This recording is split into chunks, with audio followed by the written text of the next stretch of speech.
He mocked her in court, saying she was nothing without him, just a forgotten wife.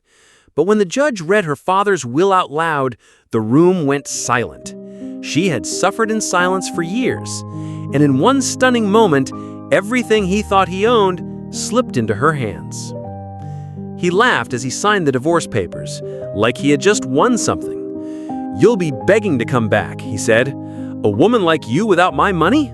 Good luck." His girlfriend smirked behind him, twirling her hair like this was a joke.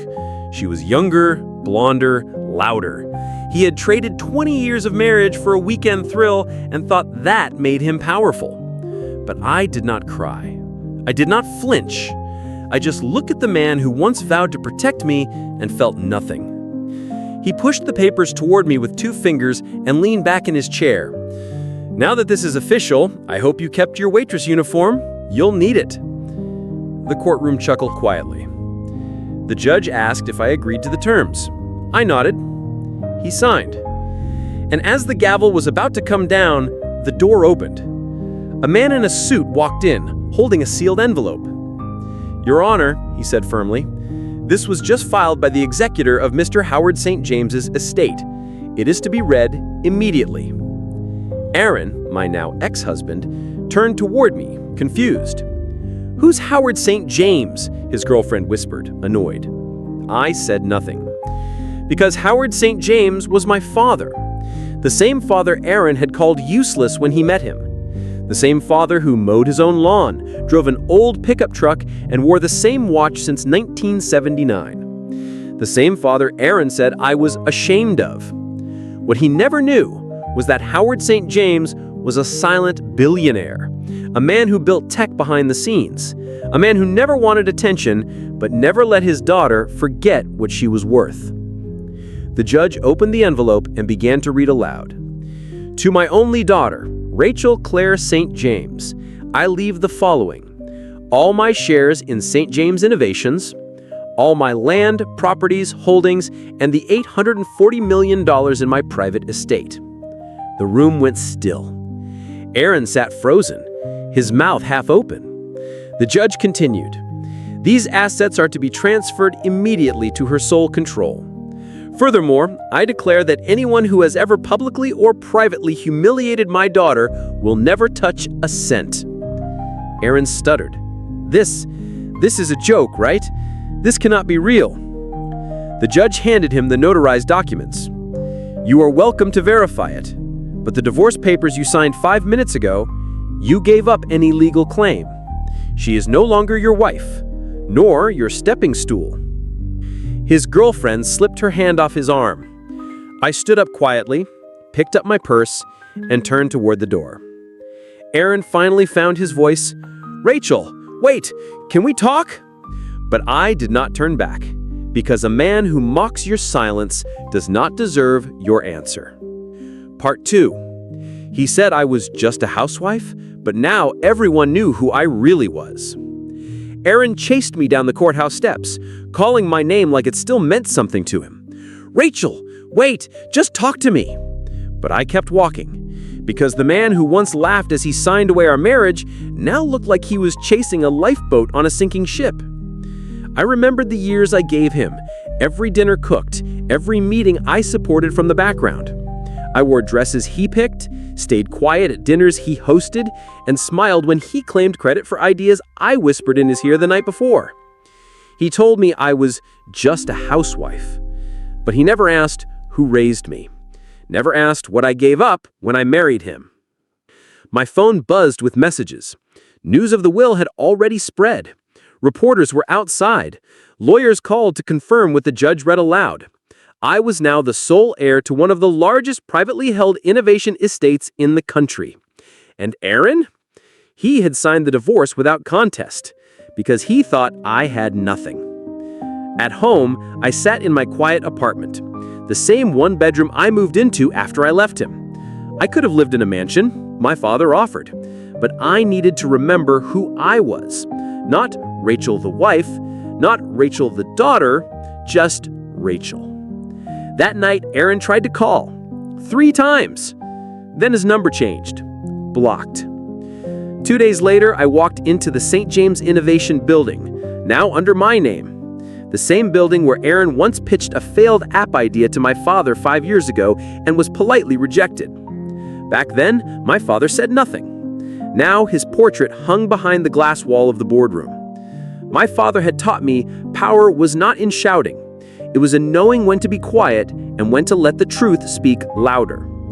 So when I walked into the board meeting wearing the same simple dress I wore to our first anniversary dinner, the room froze. Aaron was there. His new startup had apparently begged for funding from several firms, and someone had booked him a meeting. With me. He turned pale when he saw me walk in. I sat at the head of the table. He tried to joke. Wow, small world. Guess we meet again. I folded my hands. One of the board members leaned over and whispered, Miss St. James, should we begin? Aaron blinked. Miss St. James? He repeated. I looked him in the eye for the first time since the courtroom and said quietly, Yes, that's my name. He laughed nervously. Come on, Rachel, this is business. Personal stuff aside, I think we can work something out. That app I told you about? I raised a hand, and the room fell silent. I slid the file across the table without even glancing at him. This is a list of every person your company underpaid, silenced, or disrespected, including your own team. There will be no funding. There will be no second chance. He looked around stunned. No, you do not understand. Without this deal, I am finished. I stood up. Then maybe now you understand how it feels to be treated like nothing. And I walked out. Because this time, I was the one leaving. And I did not need his signature to take back my life. Aaron always loved control.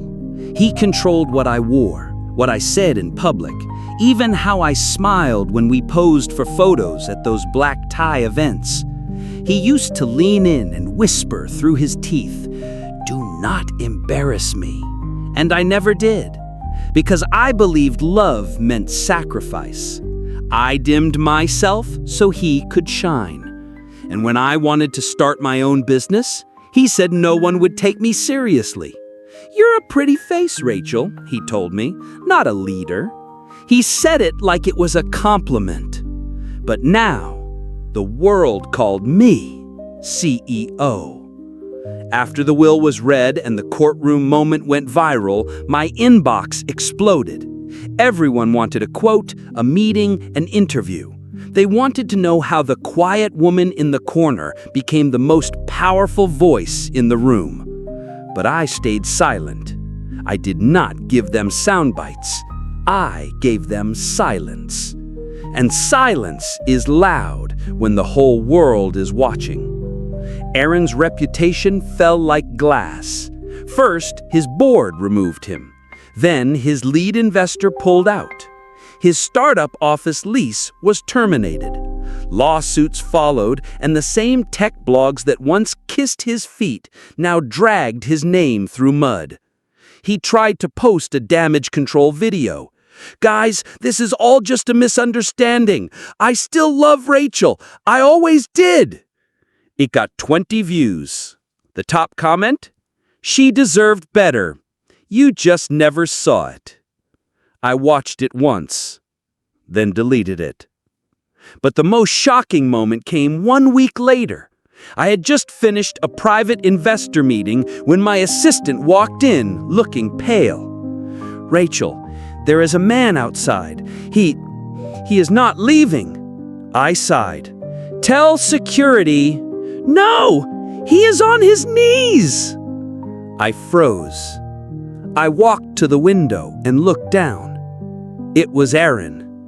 On the cold pavement, kneeling in a crumpled suit, hair unkempt, eyes red. In his hand, the same ring he once gave me, the one he tossed in a drawer the day he served me the papers. He held it out like a peace offering. I walked away from the window. Somewhere deep down, the old Rachel still ached, still wanted to hear an apology. To hear him say, "I was wrong, you are everything." But I had waited years for those words, and I was done waiting. Later that night, I visited the only place that ever felt quiet, my father's grave. I knelt beside it, hands folded, heart steady. I knew you were right, Daddy. A real man does not dim a woman's light. He protects it. And I finally see that now.